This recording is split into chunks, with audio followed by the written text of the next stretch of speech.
Alright guys, so I don't know how many of you like to eat, but I like to eat all the time. I work in the food industry, so I pretty much eat all the time. So my family likes to eat a lot around the holidays, and who doesn't? But we really all share the same interest for this one recipe that my great grandmother used to make, and it's peanut butter, chocolate, and no-bake cookies.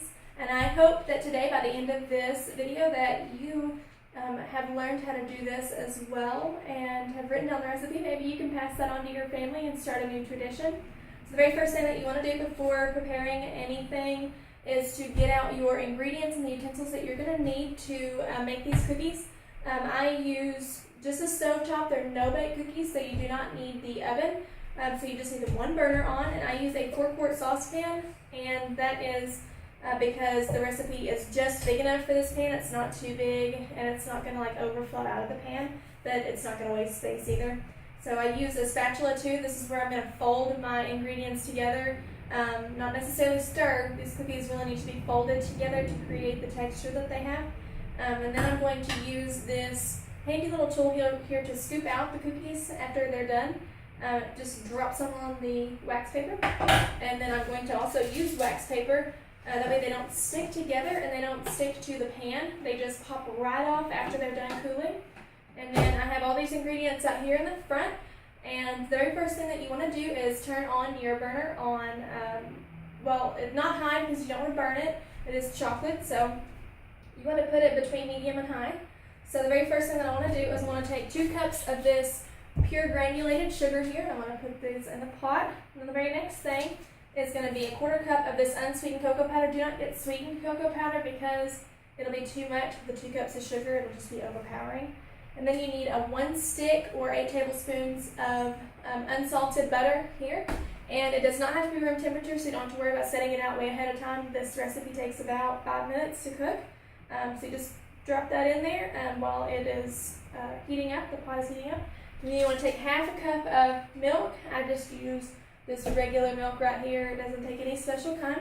So I'm just going to stir that together a little bit, and the boiling will really stir this mixture more than what I need to stir it. So I'm not going to do very much because I don't want to overdo it. So I'm going to let it kind of do its own thing, and once it reaches a boil, I'm going to turn it off after about 60 minutes. I'm going to let it boil for 60 seconds. So after 1 minute of boiling, I'm going to turn that burner completely off. And then immediately after, don't waste any time or your cookies won't set right. Immediately after, you want to take 3 cups of these old-fashioned rolled oats and throw those in here. And you want to take the spatula and you want to fold it in there. Because if you don't and you stir it, those oats are just really going to compile in the middle, and you're going to have a really runny mixture on the outside. So you want to really get around all the outside of your pot to make sure that everything is stirred evenly. That way all of your cookies have the same texture. And then the next thing that you want to do is you want to take 1 cup of this smooth peanut butter, and you want to make sure that it's smooth peanut butter, not crunchy or chunky, because the little pieces of peanuts in there are going to not really mix well with the texture of the rolled oats and the wet mixture that we just did. So you want to make sure that it is smooth, and that's room temperature, so it's going to take a minute for that to get up to temperature to spread evenly throughout all the cookies. So we need to fold that in as well, just like we did the oats. That way it gets to all the cookies and you don't have peanut butter clumps on a couple of them, but no peanut butter on the other ones. So you want to make sure that you fold that in there really nice and evenly. And then the next thing that you want to do is you want to take 1 tablespoon of pure vanilla extract, which is right here. I don't buy a specific kind. I really just buy whatever's on the shelf. And you want to dump that in there, and that's just going to create a rich, nice and vanilla flavor throughout the whole batch. And then the very last thing that I put in here is a pinch of salt. Not a teaspoon, not a tablespoon. That's going to be too much. Just sprinkle some in your hand and take a pinch and just sprinkle it down in the pan. And then you want to fold all of that together, just like we did with the oats and the peanut butter. We want to just fold everything together. That way it's mixed evenly.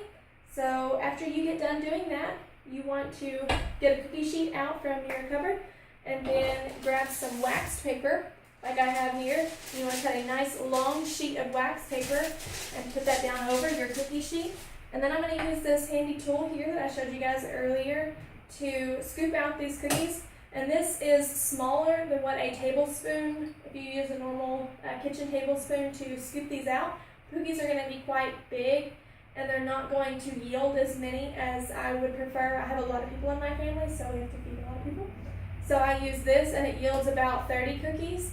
And all you gotta do is just scoop it out, and it's even. I use my finger, and I just scrape off the excess. And I use this little lever right here, and it will drop it down on the cookie sheet for me. And that way I have more cookies. And you can get a second pan out and a second layer of this wax paper to make even more, to yield more cookies if you're giving them away in gift baskets or something like that, which is what I usually do around the holidays.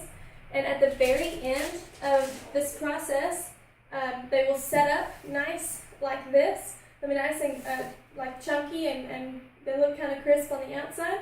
And if you'll look, they just kind of peel off the cookie sheet. Well, that one didn't. That one kind of crumbled, but they need to set up more. See, like this, they just kind of peel off the cookie sheet, nice flat bottom, and they don't stick, so that's nice. And you can box these up and do whatever you'd like. So I hope that today you've learned something about this recipe and how fast it is to make, and maybe you can pass these on to your family and create a new tradition.